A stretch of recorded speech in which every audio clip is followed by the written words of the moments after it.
পুরো মধ্যপ্রাচ্য জুড়ে বাজছে তৃতীয় বিশ্বযুদ্ধের দামামা। আর এরই মধ্যেই আমাদের হাতে এসে পৌঁছেছে গুরুত্বপূর্ণ আন্তর্জাতিক সংবাদ। শুরুতেই শিরোনাম। প্রথমবারের মতো ইসরায়েলের প্রধান বিমান ঘাঁটিতে হুতি বাহিনীর হামলা।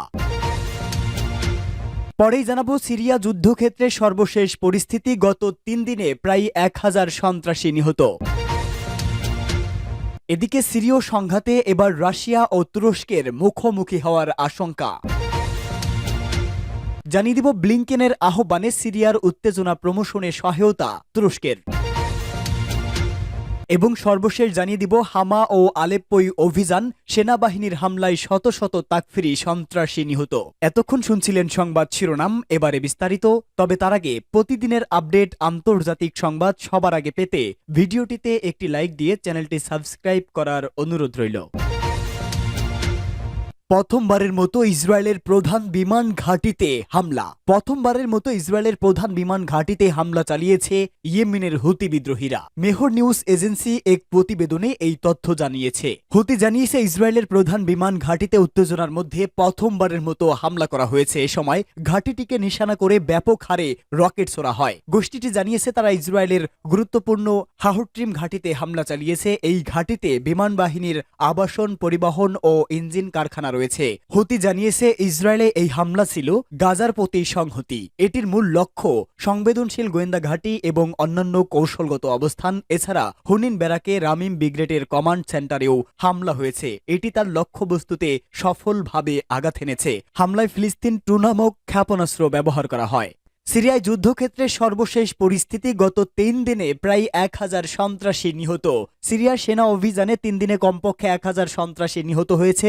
সিরিয়ার টেলিভিশন গতকাল ওই খবর দিয়েছে। লেবানন ও ইসরায়েলের মধ্যে যুদ্ধবিরতির পর কয়েকটি দেশের মদদে নতুন করে বিদেশি সন্ত্রাসী বাহিনীর আগমন ঘটে। ওই গোষ্ঠী সিরিয়ার উত্তর ও পশ্চিমাঞ্চলে সিরিয়ার সেনাবাহিনীর অবস্থানে ব্যাপক হামলা চালিয়েছে।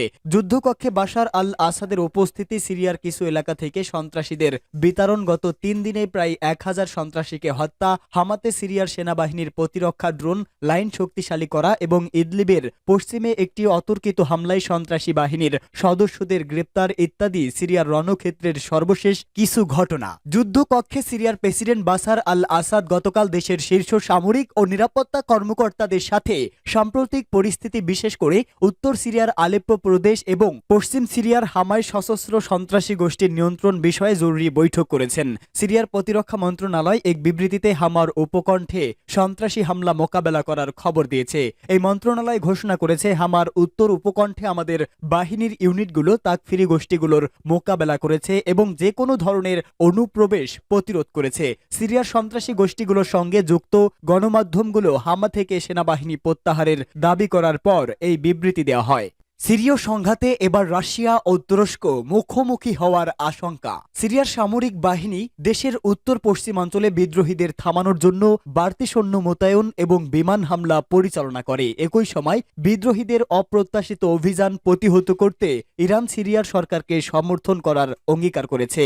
সিরিয়ার দীর্ঘস্থায়ী যুদ্ধে ইরান সিরিয়ার প্রেসিডেন্ট বাশার আল আসাদকে গুরুত্বপূর্ণ রাজনৈতিক এবং সামরিক সমর্থন দিয়ে আসছে। কিন্তু গত বুধবার শুরু হওয়া এই সর্বশেষ তেহরান দামেস্কোকে কি ধরনের সমর্থন দিতে পারে তা পরিষ্কার নয়। কথিত জিহাদি সংগঠন হায়াত তাহরির আল শামস এর নেতৃত্বে বিদ্রোহীরা আলেপ্পো এবং সংলগ্ন ইদলিব প্রদেশের অন্য অঞ্চলে হামলা চালায়। এরপর তারা হামা প্রদেশের উদ্দেশ্যে রওনা হয়। সংঘর্ষ বেড়ে যাওয়ার ফলে মধ্যপ্রাচ্যের অস্থিতিশীলতা আরেকটি জানালা খুলে যাবার সম্ভাবনার সৃষ্টি হল। যখন ইসরায়েল গাজায় হামাস এবং লেবাননে হিজবুল্লাহর সঙ্গে লড়াই করেছে, এর ফলে রাশিয়া এবং তুরস্ক একে অপরের বিরুদ্ধে সরাসরি যুদ্ধে লিপ্ত হয়ে যাওয়ার সম্ভাবনা রয়েছে। কারণ সিরিয়াতে তাদের দুজনের নিজস্ব স্বার্থ রয়েছে। বিদ্রোহীরা বুধবার তাদের অভিযান ঘোষণা করে ঠিক যখন ইসরায়েল এবং হিজবুল্লাহর মধ্যে যুদ্ধবিরতি শুরু হয় এবং আঞ্চলিক শান্তির জন্য আশা সৃষ্টি হয়। এই অভিযান প্রেসিডেন্ট আসাদের জন্য ভীষণ তীব্রকর এবং এটা এসেছে এমন সময় যখন তার মিত্র দেশগুলো ইরান এবং তার সমর্থিত গোষ্ঠীগুলো আর রাশিয়া তাদের নিজস্ব সংঘাত নিয়ে ব্যস্ত। আসাদের দপ্তর থেকে আসা বিবৃতি অনুযায়ী ইরানের পররাষ্ট্রমন্ত্রী আব্বাস আরাক কারাকুচি দামেস্ক সফরে এসে সিরিয়ার নেতাকে আশ্বস্ত করেন এই বলে যে তেহরান সিরিয়ার সরকারের পাল্টা অভিযানের সমর্থন দিতে প্রস্তুত। জর্ডানের রাজা দ্বিতীয় আবদুল্লাহ এবং সংযুক্ত আরব আমিরাতের প্রেসিডেন্ট শেখ মোহাম্মদ বিন জায়েদ আল নাহিয়ান সহ আরব নেতারা আসাদকে ফোন করে সংহতি প্রকাশ করেছেন। বিদ্রোহীরা শনিবার আলেপ্পোর বেশিরভাগ এলাকা দখল করে নেয় এবং আশেপাশের অন্যান্য অঞ্চলে অগ্রসর হয়। তারা শহরের মূল পানি উত্তোলনের পাম্পিং স্টেশন দখল করে। তবে সিরিয়ার পানি সম্পদ মন্ত্রী মোয়াতাজ কাতান সরকারপন্থী শাম FM রেডিও স্টেশনকে বলেন যে পানি স্টেশন এখন আর কাজ করছে না। ব্লিংকেনের আহ্বানে সিরিয়ার উত্তেজনা প্রমোশনে সহায়তা তুরস্কের পররাষ্ট্রমন্ত্রী হাকান ফিদান ও মার্কিন পররাষ্ট্রমন্ত্রী অ্যান্টনি ব্লিংকেন সিরিয়ায় দ্রুত ছড়িয়ে পড়া সংঘাত সম্পর্কে কথা বলেছেন। সিরিয়ার একটি বড় অঞ্চল বিদ্রোহী বাহিনী দখল করে নিয়েছে। যুক্তরাষ্ট্র স্টেট ডিপার্টমেন্টের মুখপাত্র ম্যাথিউ মিলার এক বিবৃতিতে বলেছে ব্লিংকেন ও ফিদানের মধ্যে টেলিফোনে আলোচনা হয়েছে।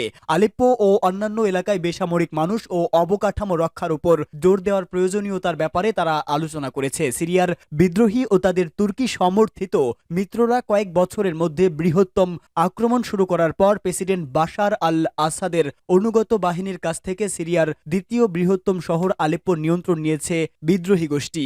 আলেপ্পোর নিয়ন্ত্রণ নেওয়ার পর এই আহ্বান জানানো হলো। তুরস্কের পররাষ্ট্রমন্ত্রীর একটি সূত্র ফিদান ও ব্লিংকেনের ফোনালাপে ফিদানের উদ্রিক্ত দিয়ে বলেছে ওই অঞ্চলে স্থিতিশীলতা বাড়তে পারে এমন যে কোনো ধরনের পদক্ষেপের বিরুদ্ধে এবং সিরিয়ায় উত্তেজনা কমানোর পদক্ষেপকে সমর্থন করবে দেশটি।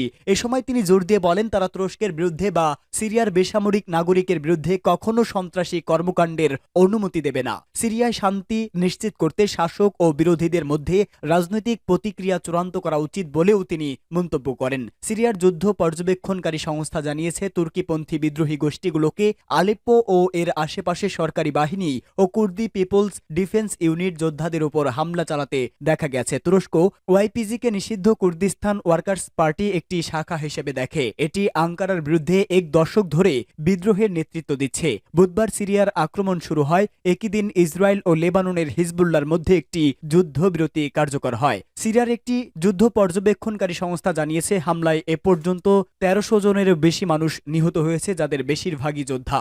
হামা ও আলেপ্পোই অভিযান সিরিয়ার সেনাবাহিনীর হামলায় শত শত তাকফিরি সন্ত্রাসী নিহত। সিরিয়ায় তাকফিরি সন্ত্রাসীদের বিরুদ্ধে ইসরায়েলের অভিযান এগিয়ে চলেছে এবং শত শত উগ্রবাদী নিহত হয়েছে।